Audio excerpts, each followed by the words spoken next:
Vía Pública.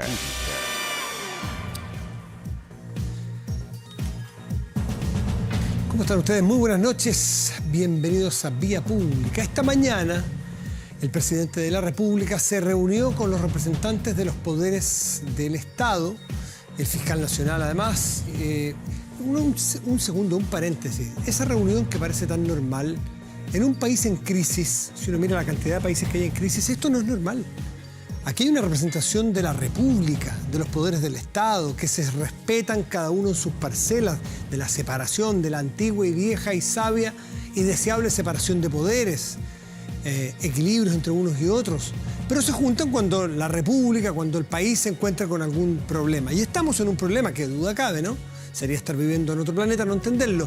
Pero que se junten todas las autoridades a tratar de mirar la solución o mirar el problema de distintos ángulos, cada uno aportando, es algo que a veces, por obvio que le parece a Chile, que como dijo hoy día una clasificadora de riesgo internacional, Chile enfrenta una importante crisis, pero con dos cosas que son muy potentes, con una fortaleza financiera, con equilibrio fiscal, no un país superendeudado, con un país con fortaleza y con una fortaleza institucional. Lo que estamos viendo es esa fortaleza institucional que nos permite estar, dentro de lo preocupados que estamos, esperanzados en que hay salidas institucionales y políticas. Dialogar, conversar y llegar a acuerdos, porque el país es de todos.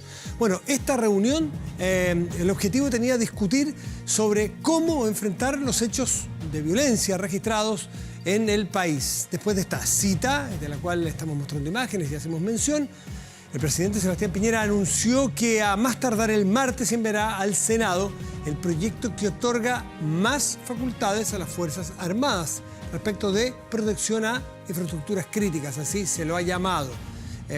Lo que se traducirá entonces en que la institución pueda, en el evento de que se apruebe un proyecto, colaborar en cuidar esta infraestructura. Alguien dirá, bueno, ¿y qué es lo que es infraestructura crítica? ¿Es torres de alta tensión? ¿Son represas? ¿Son, faenas de purificadoras de agua para las ciudades? Sí. Y alguien dirá, ¿y es metro? Bueno, ¿en qué circunstancias? Es delicado, por eso hay que discutirlo, para eso se parlamenta, el Parlamento, para discutir estas leyes que son delicadas. Bueno, esto sería, si se aprueba la ley, poder utilizar las Fuerzas Armadas para estas zonas de infraestructura crítica sin necesidad de contar con un estado de excepción constitucional. Ahora, la pregunta del día, ¿cuál es la infraestructura crítica? Es lo que vamos a tener que resolver. El presidente ha anunciado que lo envía mañana, entra por el Senado y con discusión inmediata. Ese es el sentido de urgencia que hay. El mandatario dijo que es esencial para el buen funcionamiento del país, de la sociedad, para proteger la vida y la seguridad de los compatriotas. Es decir, colaborarían, según el presidente, en proteger esta infraestructura como aprovisionamiento de electricidad, agua potable, servicios de transporte, telecomunicaciones, hospitales, centros de distribución, cosas que son del sentido común en un principio. Los otros serán discutibles en qué momento y en qué oportunidad. Desde la oposición manifestaron que están abiertos, porque todos entendemos lo grave que es esto, y lo delicado, no es el momento de parapetarse en ideas fijas ni preconcebidas, están abiertos a discutir el proyecto anunciado por el Ejecutivo. Sin embargo, el presidente del Partido Socialista, Álvaro Elizalde, recalcó que no se entiende el sentido de la propuesta, ya que bajo la Constitución actual el presidente puede disponer de medidas para que los militares resguarden la infraestructura crítica en el marco de los estados de excepción. Esa es la diferencia de una mirada y otra, pero hay apertura. Por lo tanto, para el timonel del PS, el mandatario tiene que explicar cuál es el sentido de la reforma legal que está planteando, más aún cuando esta podría tener vicios de inconstitucionalidad a juicio del político. Vamos a la pantalla con la pregunta del día. Allí está. Y tiene que ver con si estás de acuerdo con el proyecto justamente para que las Fuerzas Armadas resguarden la infraestructura crítica del país.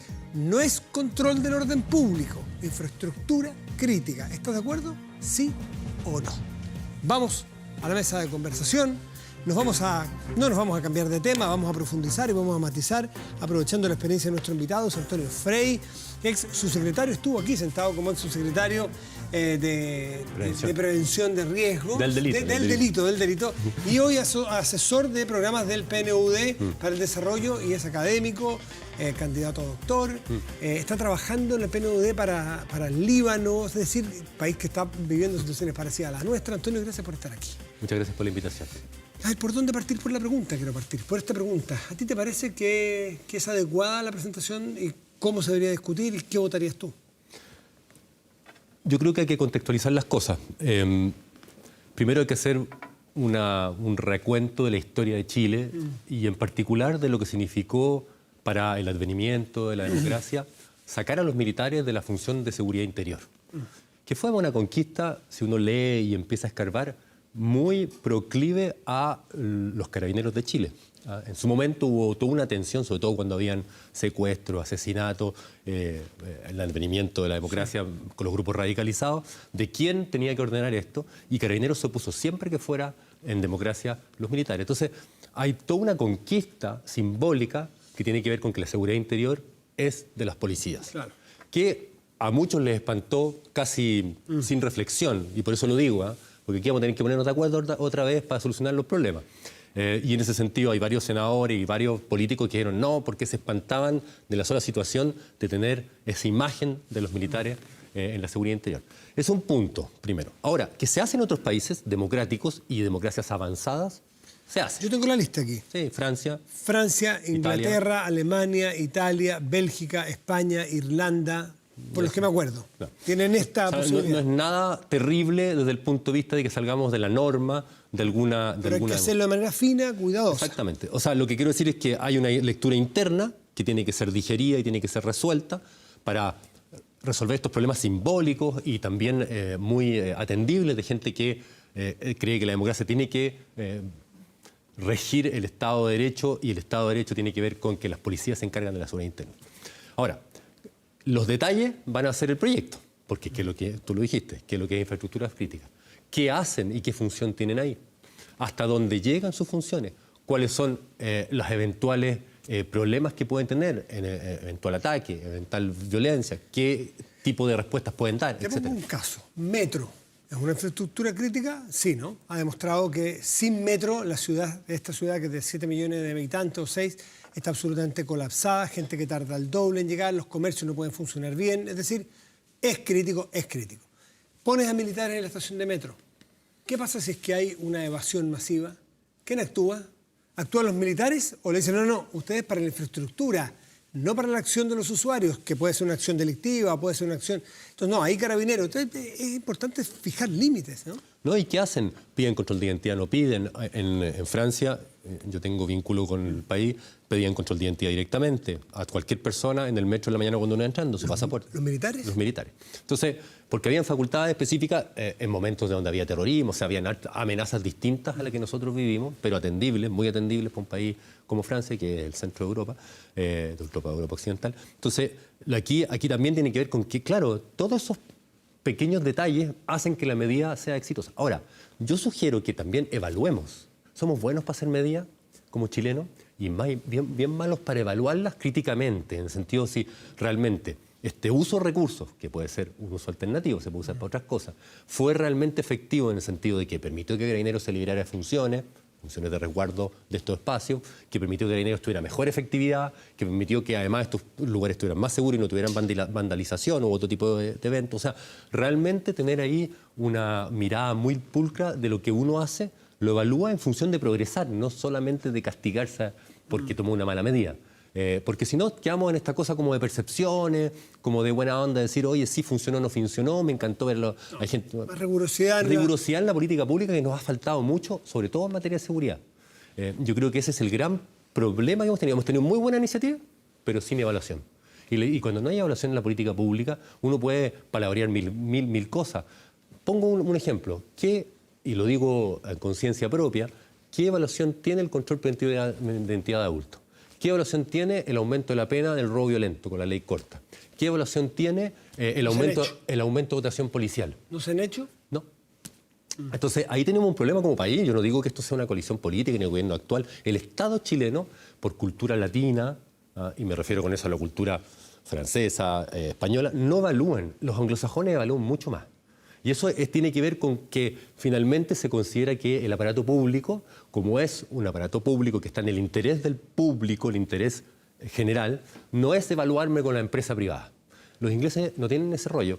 Evalúan al aparato público como si fuera una empresa. Porque tiene un servicio, porque tiene que tener calidad, etc. Y porque tiene costos alternativos. Y porque tiene costos alternativos. Porque tú te pones 10 pesos, los pones o en la salud, o en la educación, o en la seguridad, cuando no alcanza para todo. Hay que entonces evaluar si esta política no está funcionando, bueno, o haces otra, o la cambias, o definitivamente te llevas la plata a otra inversión pública. Así es. Entonces yo creo que ahí hay que mirar las cosas con mucha atención y intentar después de esto, y esto es lo más, a mí por lo menos como persona, digo como ciudadano, no estoy hablando de una ex autoridad o que estuvo a cargo de la prevención, estoy hablando de una persona, yo estoy muy preocupado de lo que está ocurriendo, porque estamos en un punto en que pasa algo que nadie percibe o que nadie puede fundamentar, que es la naturalización de la violencia.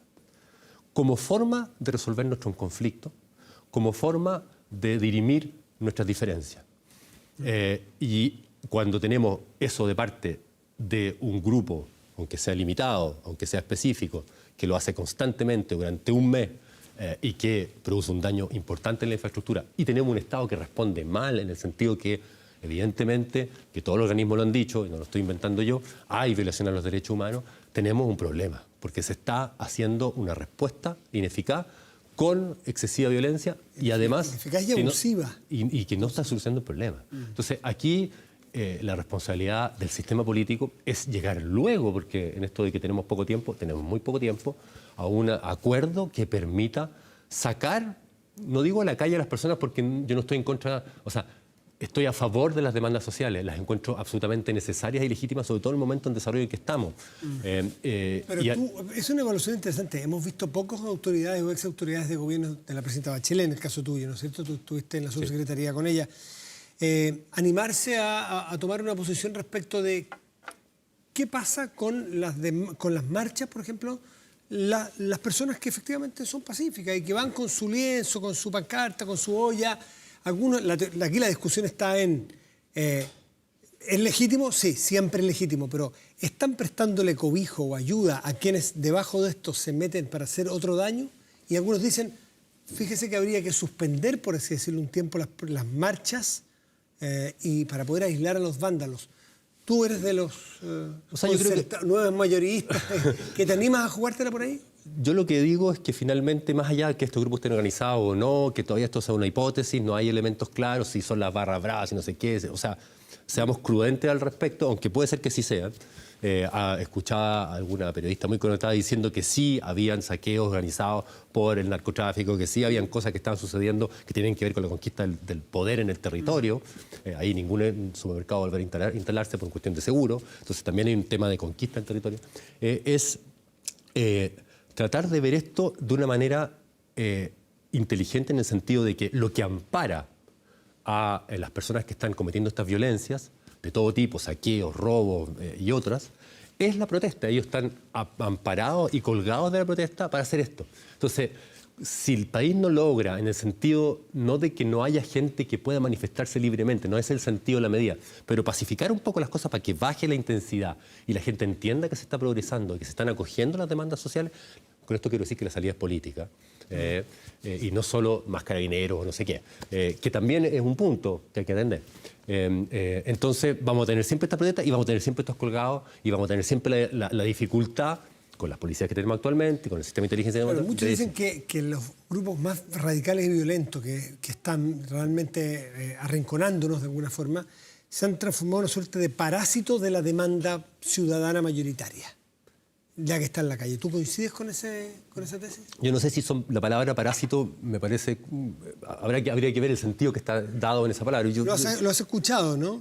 Sí, es posible que mucha gente haya escuchado muchas cosas. Lo que quiero decir es que ahora es el momento de que el sistema político pueda resolver esto de una manera institucional, con un sistema que se vea unido, que la gente diga, al fin se ponen de acuerdo y no empiezan las letras chicas y la discusión por esto y por lo de acá, porque tenemos un bien país y un intangible que proteger. que es un país que estaba en relativa paz, con muchos abusos y con muchos problemas, estamos de acuerdo, pero innegable.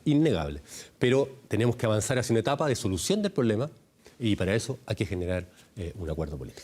Aprovechando tu experiencia, ¿cuánto tiempo estuviste en la Subsecretaría de Prevención del Delito? Casi 3 años. 3 años, en el gobierno de la presidenta Bachelet, 2.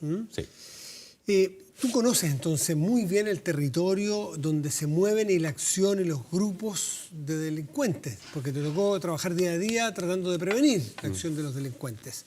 ¿Cuánto de eso lo ves hoy día proyectado a unas zonas más grandes que las que operaban? ¿Por dónde ves tú que está funcionando este sistema que está tan difícil de controlar por el Estado de Derecho?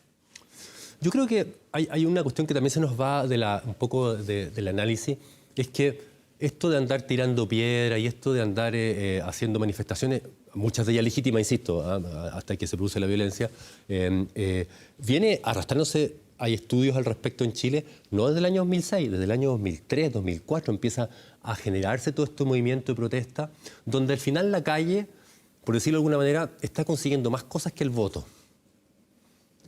Es un análisis bien crudo, delicado, claro, porque significa que los votantes no están representando las demandas, porque la gente que tiene las demandas reales, la gente con más o menos recursos, la gente que tiene problemas de acceso a los servicios, que tiene problemas de movilidad, etcétera, la que vive la mala calidad de la vida, en el fondo no está votando y está directamente en la calle, se da cuenta que obtiene mucho más beneficios. No porque en el hecho de robar, estoy diciendo que en el hecho de que los grandes acuerdos de educación, más allá que hayan funcionado, los grandes acuerdos políticos... La presión de la calle a veces logra mover la aguja más que la acción de los políticos que llegaron por el voto. Una disociación entre el voto, que al ser voluntario, perdona que lo diga, en mi apreciación personal es una pésima política pública porque estamos con un clientelismo, o sea, fomentamos el clientelismo, me enfoco solamente en estos clientes que van a votar para mí, chao, el resto no me interesa, que el voto obligatorio no permitía.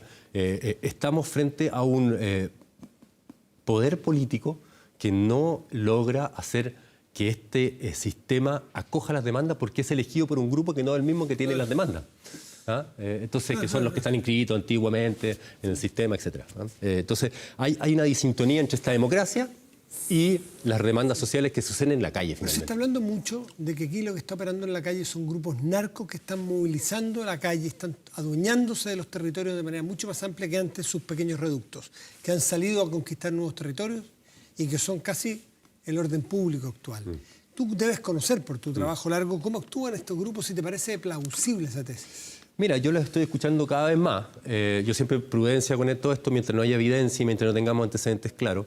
Pero si fuese así, supongamos que hipotéticamente fuese así, estaríamos en una situación muy compleja. Pues significa que teníamos un narcotráfico que estaba dominando ciertos territorios, ya lo hacía antes de esto, pero está extendiendo su dominio, se está perdiendo el Estado de Derecho más aún, y eso sí que es complicado. Porque recordemos que esto en América Latina está ahí latente, por la pobreza, por la desigualdad, no quiero ponerle marco teórico, y por lo tanto en algunos países que se ha descarrilado, nunca más volvió a la normalidad. Pensemos en México, pensemos en Colombia, pero no solamente eso, en Centroamérica en general, más allá de las causas, que no las quiero hablar porque son muy complejas. Pero aquí estamos en un momento en que si no sabemos esto con certeza y no tenemos un sistema, ni siquiera voy a hablar de inteligencia, pero que analice esto con información relativamente de calidad y tome decisiones acertadas, estamos en un problema político mayúsculo. Y eso es lo que hoy día yo creo que todos los partidos y todas las personas independientes que fueron parte de la política, que trabajaron en el gobierno y que incluso trabajan en el sector privado, deben estar disponibles para ayudar en este momento, porque esto ya no es un problema de gobierno, es un problema de Estado. ¿Tú has visto a la clase política estar a la altura? El jueves en la noche pasado ese gran acuerdo probablemente es un gran hito. Quiero dejarlo aparte del análisis en el resto. ¿Tú has visto voluntad real de sacar adelante esta tarea común?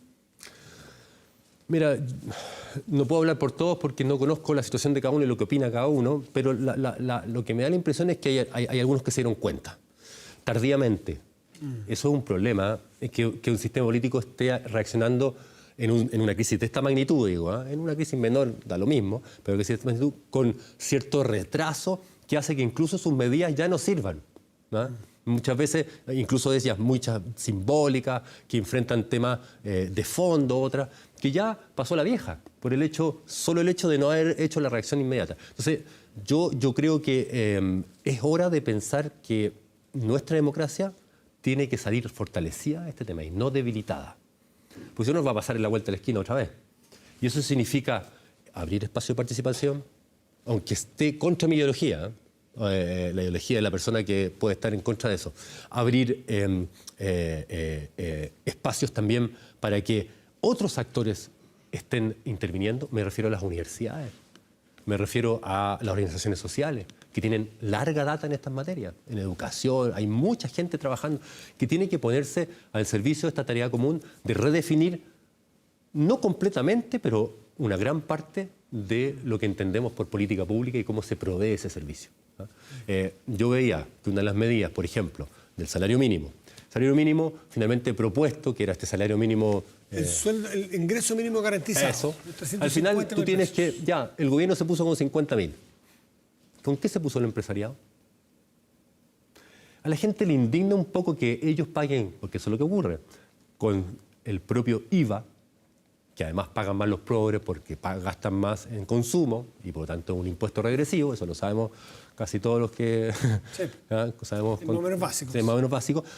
Eso se les devuelva con 50 lucas y el empresariado no tocó nada. O sea, no estoy diciendo que la pequeña empresa haga eso, pero sí puede uno pensar en que algunos empresarios podrían pensar en ponerse con una parte, en que estamos todos defendiendo esta idea de que una persona con 350 lucas, con 250 lucas o lo que sea, no vive nomás.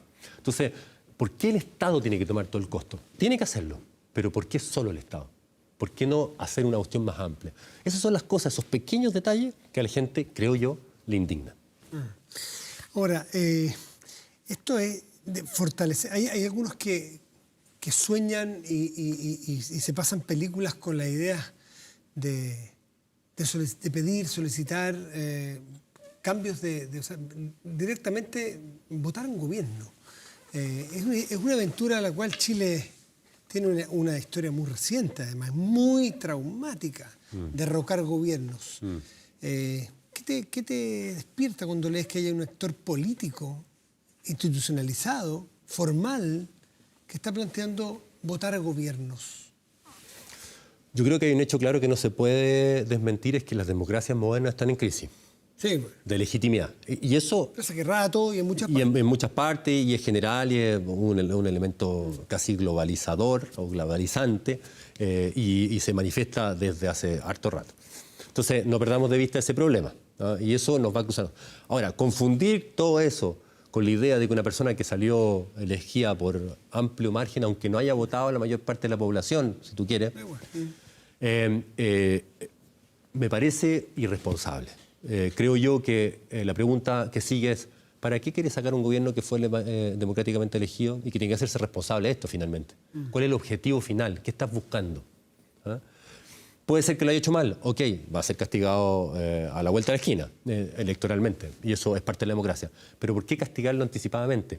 Si hay que llamar elecciones anticipadas por un acuerdo político, bueno, está bien, me parece, pero no porque lo dice uno de allá y otro de acá. Creo que esto tendría que ser algo que permita decir a la clase política, sabes que estemos tan poca representatividad, estamos tan delegitimados que lo único que queda es una reelección. Ok, ha sucedido en muchas partes de democracias modernas, no es ningún drama, pero así revocar a alguien o sacar a alguien porque se le ocurrió a alguien, me parece un poco irresponsable. Por último, dada tu experiencia, ¿por qué ha fallado tanto la inteligencia? Y se me había quedado el tema cuando estaba hablando del delito propiamente tal y de estos grupos delictuales que andan sueltos por las ciudades. ¿Por qué ha fallado tanto? ¿En qué momento se jodió la inteligencia si es que la tuvimos? Un buen sistema de inteligencia en Chile. Mira, yo tengo una tesis bien particular al respecto. Yo adhiero más a la tesis de Cristian Riego, que ya la esbozó hace un tiempo atrás. Yo creo que, en rigor, la reforma procesal penal, que es el gran cambio que tuvimos en materia de persecución penal, claro, tocó el aspecto jurídico, jurisdiccional, de las garantías, de los equilibrios de poderes, de la persecución versus el defensor, de un imparcial que decide, en fin, que son cuestiones... O sea, no estamos frente a un sistema garantista, estamos frente a un sistema democrático, y un sistema democrático tiene que ser garantista, tiene que respetar los derechos. O sea, no estamos en un sistema blando. ¿Ah? O sea, eso para partir... Pero las colas de ese sistema, los input y el output, me refiero al sistema penitenciario, y al sistema policial, no los tocó. Las policías gozaban antes de ese sistema, de la reforma penal, de una amplia autonomía que estaba en una ley que era la detención por sospecha. Ahí había detención por sospecha y vagancia y mendicidad. Y en el fondo no estaban regidas un sistema formal. Era casi informal, lo llevaba un actuario. Entonces, estamos hablando de ese tipo de precariedad. Y esa institución, a todos no se nos olvidó porque estaba bien evaluada, porque, no, bueno, en fin, por distintos motivos, que cada uno tendrá que dar explicaciones al respecto, se dejó estar. Y nunca entendió que entró un sistema donde lo que primaba en la posibilidad de persecución penal no era investigar. Claro, no era que alguien se confesara. Uno sabe cómo se confiesa la gente, ¿no? Era la prueba. Yo puedo gritar a todos los vientos que soy ladrón, pero si no demuestro que soy ladrón, nadie me va a llegar a ningún lado. Y ese cambio creo que todavía no se ha producido realmente. Antonio Frey, ex subsecretario de Prevención del Delito y actual asesor de programas del PNUD para el desarrollo y además académico, muchísimas gracias por estar aquí esta noche. Muchas gracias por la invitación. Que te vaya muy bien. La pregunta del día es si estás de acuerdo con el proyecto que presentará el gobierno para que las Fuerzas Armadas resguarden la infraestructura crítica del país. Un 35% lo está, el 65% está en contra. Vamos a hacer una pausa y ya volvemos aquí en Vía Pública.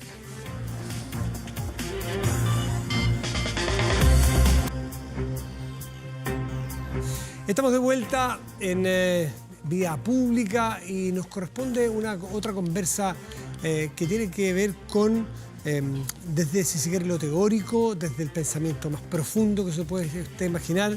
Vamos a presentar un libro, pero no solo es un lujo tener estos invitados, sino que yo creo que es muy atingente a lo que estamos viviendo. Es Jimena Dávila y Humberto Maturana, los dos les quiero agradecer, autores del libro, no hace falta presentarlos mucho más a ellos, son de larga ya trayectoria y prestigio, y presentan su libro Historia de nuestro vivir cotidiano. Gracias, Jimena, gracias, doctor Maturana, por estar aquí. De nada, pues, querido. Bueno, esto de lo que alcancé a leer, no completo, pero ojear y rápido y bien, aquí es muy interesante porque ustedes probablemente llevan mucho tiempo preparando esto y cae en un territorio donde el país ha cambiado, pero habla de lo cotidiano, habla del vivir y el convivir, habla del hombre en su contexto, ¿no es así? Primero, ¿cuál es, para partir de lo general a lo particular, cuál es la motivación de escribir sobre esta historia de lo vivir cotidiano, Jimena? Bueno, la motivación de nosotros primero es en hacer un libro bien asible, bien que se puede llevar a todos lados y leer fácil, digamos, según nosotros. ¿Ah? No, yo quiero decirle que no, hay que darle... Los que tenemos menos ancho de banda tenemos que leer 2 veces los párrafos a veces. No, pero... Es que lo que pasa es que la única diferencia es que esta manera de escribir es una manera circular, recursiva. No, incluso hay un diálogo atrás, como un metálogo, en el que habla un papá, una mamá con sus hijos. Lo hicimos como una manera de contestarle a los niños preguntas que hacen. Eso es lo cotidiano. Claro, eso es lo cotidiano, lo que los niños preguntan. Lo que pasa es que lo que hacemos nosotros, lo que hace Matrística, es un nuevo modo de conversar. O sea, lo tradicional es hablar de algo que es con independencia de nosotros, algo que está allá. En cambio, aquí hay algo que dice que es muy interesante. Las personas somos el problema, el camino para resolverlo y la solución. O sea, somos nosotros los que generamos el mundo que vivimos, somos nosotros los que generamos los problemas y somos nosotros también la solución. Esto es la realidad, la cual usted aquí, con la realidad que se encuentra el hombre al momento de vivir el mundo que le toca, ¿no es así? Doctor Maturana, ¿qué lo motivó a esto y cómo se engarza con lo que estamos viviendo? Esto es el resultado de nuestro trabajo conjunto. Por eso decía Jimena que es el vivir cotidiano nuestro tema. Ahora, ¿qué es el vivir cotidiano? Nuestro vivir desde un amanecer a otro. En el presente continuo, en que nos pasa todo. Y segundo, porque aquí en este libro también procuramos mostrar que no tenemos cómo hablar de algo independiente de lo que hacemos. Nosotros somos generadores de los mundos que vivimos. Esa realidad. Esa es la idea. ¿Y cómo lo hacemos? Conversando, reflexionando, dándonos cuenta de que escogemos lo que hacemos. Las cosas no nos pasan sin que nosotros nos demos cuenta. Siempre sabemos lo que estamos haciendo, querámoslo o no. Entonces, no solamente somos generadores de nuestro mundo en el vivir cotidiano, sino que somos responsables de los mundos que generamos. Y además con una nueva casa editorial que es Paidós.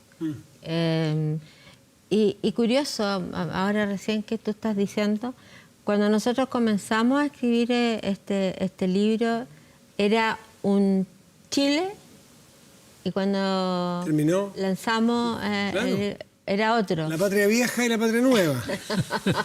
Claro, esto ya pasó. No sé, no sé cómo decirlo. Pero así te das cuenta tú que uno no puede hablar de un futuro, porque estamos en continua transformación. Estamos en este presente, estamos aquí ahora, pero no sabemos qué va a pasar mañana. Bueno, eso, o sea, estamos en esa disyuntiva. Nunca más, creo yo, más evidente que el que no sabemos qué va a pasar mañana, porque estamos viviendo hace 5 semanas un estado de impredecibilidad, de incertidumbre, que es lo que nos hace estar también muy tensos a todos, muy irascibles, muy polarizados. Usted dice, doctor, recién que conversando se va haciendo esto, pero no parece que estuviéramos ejercitando mucho la conversación. O sea, de todos modos conversamos. Cuando pensamos, reflexionamos, es una conversación con nosotros mismos.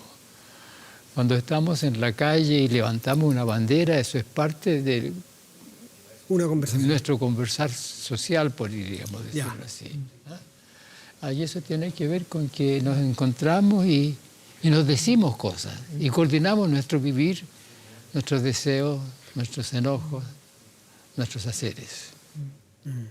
Nos coordinamos. Pero ahora si tú te estás refiriendo a la conversación para llegar a un acuerdo, claro, esa no está. Esa no está. Esa no está. Y esa conversación... ¿Cómo le llaman ustedes a eso? Porque usted dice, doctor, conversar es todo. Levantar una pancarta es conversar. Ya entendí el concepto. Pero está otra conversación. ¿Cómo le llaman ustedes? ¿Al diálogo para llegar a acuerdos? ¿Cómo se llama eso? Esa conversación es una conversación que nosotros le llamamos el danzar juntos. Pero para poder tener esa conversación, tengo que estar dispuesto a cambiar de opinión. Si no estoy dispuesto a cambiar de opinión, no surge esa conversación.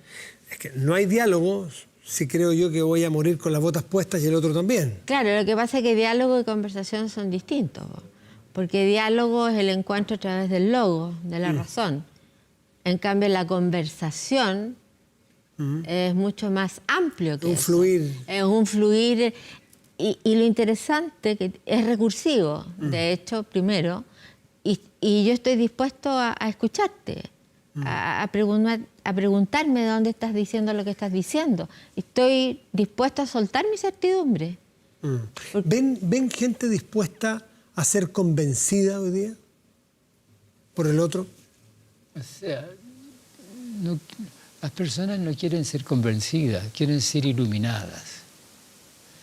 Quieren ser que el encuentro con el otro les abra, les amplíe el entendimiento.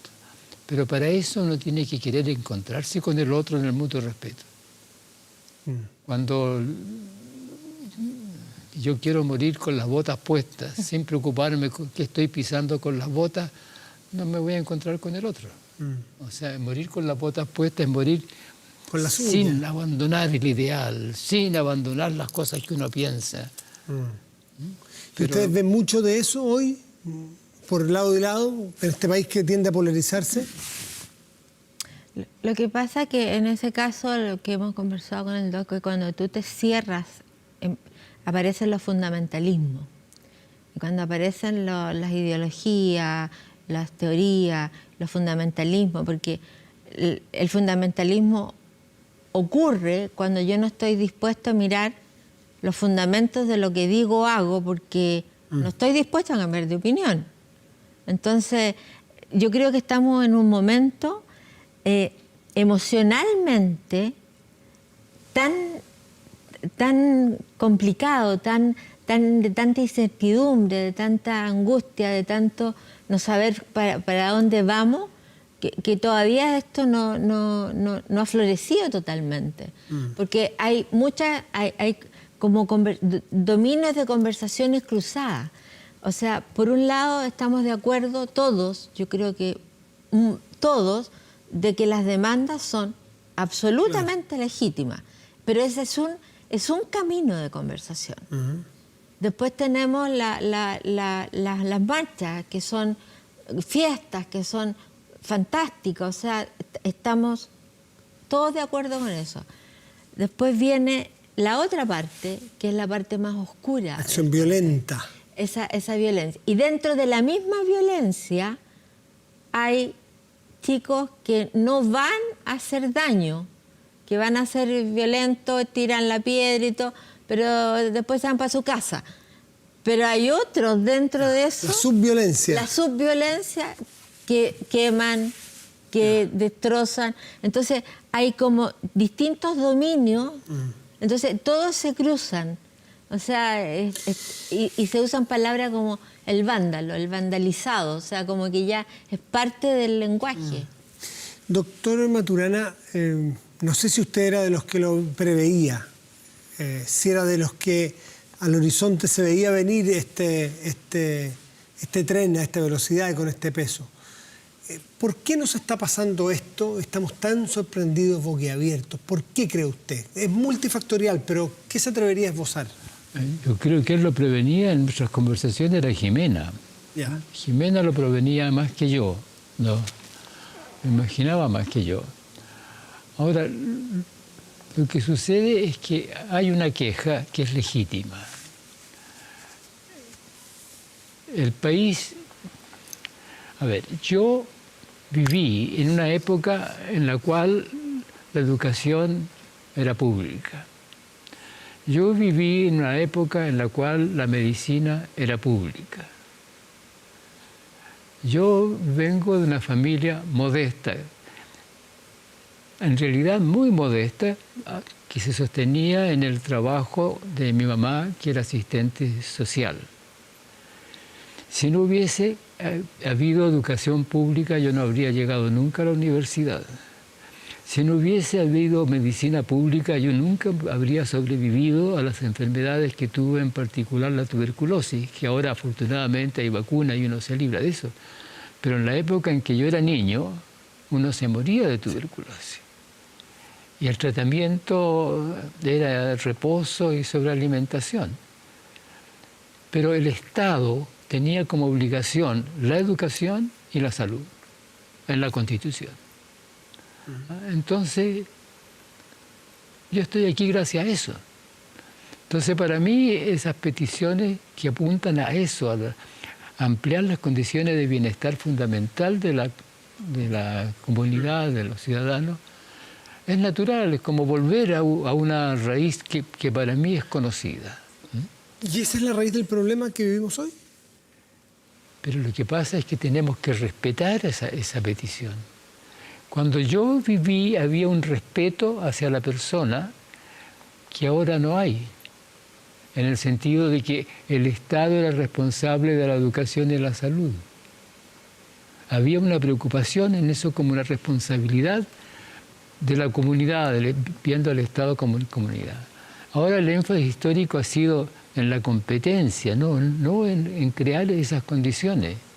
Entonces resulta que las personas piden algo, como acaba de decir un momento Jimena, que es absolutamente legítimo, pero que no se ve. Ella me decía, yo creo que va a venir aquí una explosión porque hay algo fundamental que no se ve. Es la responsabilidad del Estado en el bienestar de la comunidad. ¿Ah? Suena simple, pero por Dios que es profundo. La responsabilidad del Estado en el bienestar de la comunidad. Exactamente, como una cosa legítima, fundamental. Ahora, lo que agregaríamos ahora es que para que eso pase de verdad, uno tiene que querer convivir. Y de alguna manera los chilenos... Muy presente aquí eso. ¿Y qué es convivir, Jimena? Porque ese tejido social parece que el que hoy día echamos de menos para poder juntarnos. Éramos individuos muy atomizados, que funcionábamos unos al lado del otro, pero no uno junto al otro. Claro, ahora antes de contestar eso, cuando Humberto dice que yo le decía algo hace tiempo. ¿Tú veías venir algo? ¿Sabes cuándo me empecé a oler esto? Cuando empezaron a faltarse el respeto en la sala de clases. Cuando los alumnos empezaron ya a faltarle el respeto a los profesores. Cuando ya se empezó a perder el respeto ahí. ¿Y por qué ya has tratado? Para mí, ¿dónde ocurre eso? Yo estudié en el liceo número 1 de niñas, Javiera Carrera, y para mí faltarle el respeto a un adulto, a un profesor, es algo impensado. O sea, cuando ya se empieza a faltar el respeto en el colegio, viene algo está pasando que está destruyéndose las bases de la convivencia. Algo se está... ¿Y vislumbras algún origen de ese fenómeno? La soledad de los chicos, el tema, queramos o no, de la tecnología, porque tienen acceso a cosas que antes nosotros de niños no teníamos. Teníamos a nuestra edad las preguntas que a cada edad uno tiene, pero no teníamos a los 6, 7 años acceso a una película pornográfica, no tengo idea, pero teníamos las preguntas que corresponden a la edad que uno tiene. Entonces, cuando tú me dices ¿qué es la convivencia? Bueno, la convivencia es querer estar con el otro, es querer, es reconocer al vecino, es saludarlo, es generar comunidad. Lo mismo que la familia. La familia es un grupo de personas que viven en el placer de estar juntos. Si no hay placer en la convivencia, no hay familia. Sí. La familia, doctor Maturana, quedó relegada casi a un término ideológico en algún momento. Habla de familia, él obedece a tal ideología, él... También se produjo una ampliación del concepto de familia, entonces hablar de la familia como si fuese es una falta de respeto para los distintos tipos de familia. Considerando el espectro amplio de familias, ¿a usted le parece que allí hay un germen de lo que está pasando en la destrucción de la familia, sea cual sea esta? Si miramos que hay algo que pasa con la juventud. La queja aquí es global, pero algo pasa con la juventud. Y que es como que la gente joven se encontrase con una violencia mayor que los mayores. Porque la mayor parte de los mayores vivieron un mundo distinto. Yo tengo 91 años, entonces cuando yo era niño era un mundo completamente distinto. En mi casa no había teléfono, el televisor no existía, entonces uno tenía que armar su convivencia como niño con los juguetes que se hacían, las conversaciones con los hermanos mayores o los vecinos que constituían el espacio relacional. Y eso era fundamentalmente en una confianza en la convivencia. Los vecinos supuestamente nos ayudábamos y sí, efectivamente nos ayudábamos. Cuando necesitábamos algo íbamos a preguntarle al vecino, a pedirle. Señora, dice mi mamá que le dieron en prestada el bolsito del caldo de olla y que no se lo negara. Entonces le prestaba el huesito del caldo de olla amarrado que lo metía en la olla y comía caldo de hueso, que entregaba nutrientes, sin duda. Y además te encontrabas en el almacén de la esquina con el vecino, conversaba, o sea, había comunidad. Había comunidad. Es evidente, yo soy un poco menor que usted, más o menos de la edad de Jimena, soy más cercano a Jimena que usted, pero yo también viví ese mundo pre-tecnología tan masificada, donde me imagino cabros chicos jugando más en bicicleta, subiendo árboles y tocando timbre, jugando la pichanga. Pero ¿no será que los tres nos estamos poniendo un poco viejos en la mirada y estamos satanizando la tecnología, la modernidad y echándole toda la culpa a eso, y que el hombre es capaz, o el hombre, mujer, el ser humano, de adaptarse a cada tiempo? Lo que pasa es que si uno entiende, los papás entienden, yo estoy totalmente de acuerdo contigo que la tecnología llegó para quedarse y llegó para quedarse siempre. Y que es virtuosa en muchos... virtuosa en muchos aspectos. Pero si entendemos que la tecnología es una herramienta, que uno puede desenchufarla, y que no nos hace la vida, o sea, uno puede irse de camping, uno puede irse a caminar y no necesita, o sea, cuando yo la necesito la uso, por eso es tan importante que los chicos, los jóvenes, sean chicos autónomos, con autonomía reflexiva, con autonomía... autonomía y prescindencia. Claro, o sea, que los papás también, pues los papás llegan a la casa al computador, llegan a la casa con el celular, o sea, hay momentos que la familia, entendiendo cualquier tipo de familia, por eso hablo de grupo de personas que viven bajo el mismo techo, un grupo de personas, prediquen con el ejemplo, po. O sea, no se almuerza con celular. No, hay momentos en que tenemos que conversar. Usted en sus 91 años me imagino que ha visto la llegada de muchos aparatos tecnológicos, vio llegar la televisión, que ya nos parece anticuada, pero por lo tanto usted ya está curado de espanto en llegada de cosas que van a cambiar el mundo. Sí, bueno, así se dice que van a cambiar el mundo, pero van a cambiar el mundo según lo usemos. Porque fíjese usted, ¿había delincuencia antes de la radio? Sí. ¿Había delincuencia en la época de la radio? Sí. ¿Ha habido delincuencia en la época de la televisión? Sí. Y la delincuencia ha usado todas las habilidades en cada una de estas cosas para hacerla, porque es una psiquis, un enojo cultural, ¿no? Entonces hacemos con la radio, con los celulares, lo mismo que haríamos sin ellos, con la diferencia que tiene, como dice Jimena, una presencia manipulativa distinta y nos quita el encuentro personal. Ahí está la base. ¿Usted cree que a la base del problema que hoy vivimos es el desencuentro de las personas? Es el desencuentro de las personas en un espacio de competencia. O sea, no solamente no nos encontramos, sino que competimos. Cuando en la casa del niño hay un cumpleaños y la mamá prepara un jugo y dice, niños, vengan, ya está listo el jugo. ¿Qué pregunta? Una de las preguntas que hace ahora es ¿quién llegó primero? Pero antes no era cuestión de quién llegó primero. Ya, pónganse en fila, aquí hay jugo para todos. Entonces, con esa pregunta, ¿quién llegó primero?, introduce la psiquis del competir. Y la psiquis del competir implica la negación del otro y la negación de sí mismo. Pero algunos le dirán que ahí está el origen también de la mayor eficiencia y el potencial del ser humano. No la mayor eficiencia no sale del competir.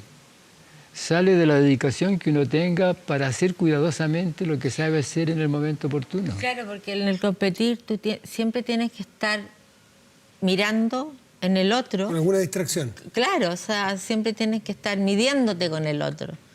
Entonces, bueno, esto tiene que ver con el más apto también. Doctor, claro. Antes de terminar, usted mencionó un concepto que lo esbozó, a lo mejor yo estoy abusando de la interpretación, pero que está muy en el centro de esto también. Usted dice, niños vengan, hay jugo, no compitiendo, hay para todos. Esa es la discusión, si las cosas hoy hay para todos, y es la equidad, que está en el centro de hoy día del problema. ¿Cómo lo analiza usted esto de la equidad y el país inequitativo? Los niños crecen equitativos si uno no los enseña a competir. Mamá, papá, ¿por qué le diste menos a mi hermano? Mamá, papá, no me des tanto, dale a mi hermano también. Pero es un modo de convivencia. Es el modo de convivir. ¿Hay posibilidad de sanarse? Porque estamos con una enfermedad. Sí. Doctor, ¿qué prescribiría usted? ¿Para qué? Para sanarnos de la enfermedad, estamos con una patología, ¿no? Y nos ha costado, digamos, como 5 semanas en cama, con tos, con Preguntarnos fiebre. si queremos o no queremos convivir. Si queremos convivir, va a aparecer el mutuo respeto. Vamos a escucharnos y vamos a hacer cosas juntos desde allí, porque queremos convivir. Y si queremos convivir, soltar nuestra certidumbre y mirar un poco más allá, porque como tanto repetimos nosotros, el futuro de la humanidad no son los niños, somos nosotros hoy día. ¿Qué mundo les estamos dejando? Y aquí en este librito hay una parte al final que hablamos de la democracia, porque la democracia es un modo de convivir, Claro. en la equidad, Ceder. en el mutuo respeto, en el escuchar, en el conversar. Entonces, no hemos estado en democracia. Mientras estemos en la lucha, mientras estemos en el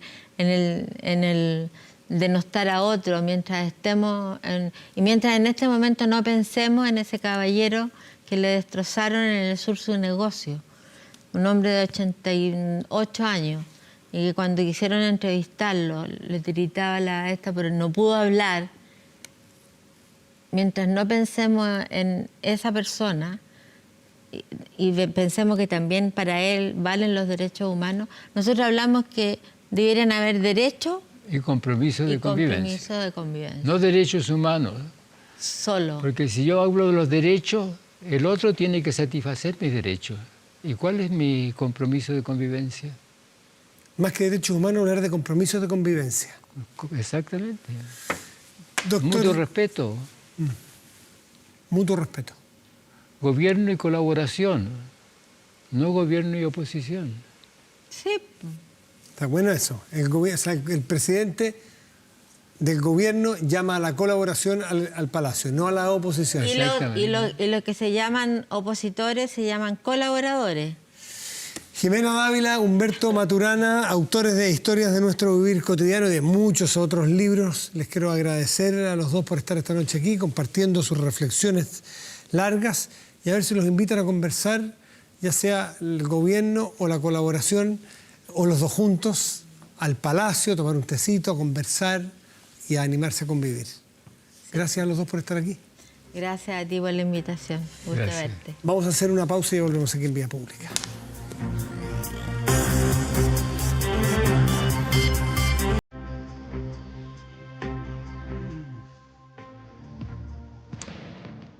Estamos de vuelta aquí en Vía Pública. Revisamos de inmediato el resultado de la pregunta que los invitamos a participar. Si usted está de acuerdo con el proyecto que se presentará para que las Fuerzas Armadas resguarden la infraestructura crítica del país.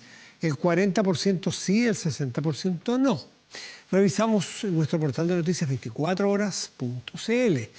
Tiene en portada el presupuesto 2020, aumento a pensión básica solidaria es rechazada en la Cámara y pasará entonces a una comisión mixta, porque en el Senado se había llegado a un acuerdo, se había aprobado pensión básica solidaria, el 50%, rechazada en la Cámara de Diputados. Esperemos que esto pueda prosperar, por razones más que evidentes. Bueno, vamos a la temperatura. En este momento, el termómetro marca en la región metropolitana 12 grados con 6 décimas y el cielo está nublado para mañana y pasado. En esta misma región, capital de la República, tendremos 26 grados y despejado el martes y el miércoles 29 de máxima y despejado también. Revisamos qué ocurrirá en otras regiones del país. En Concepción, región del Biobío, cielo parcial, máxima probable de 18 grados. Y en San Pedro, región de Antofagasta, tendremos una máxima probable de 30 grados y cielo parcial. De fondo escuchamos a la gran triunfadora de los American Music Awards, que se desarrollaron anoche. Taylor Swift, la cantante que lanzó Lover, el 7º álbum de su carrera discográfica.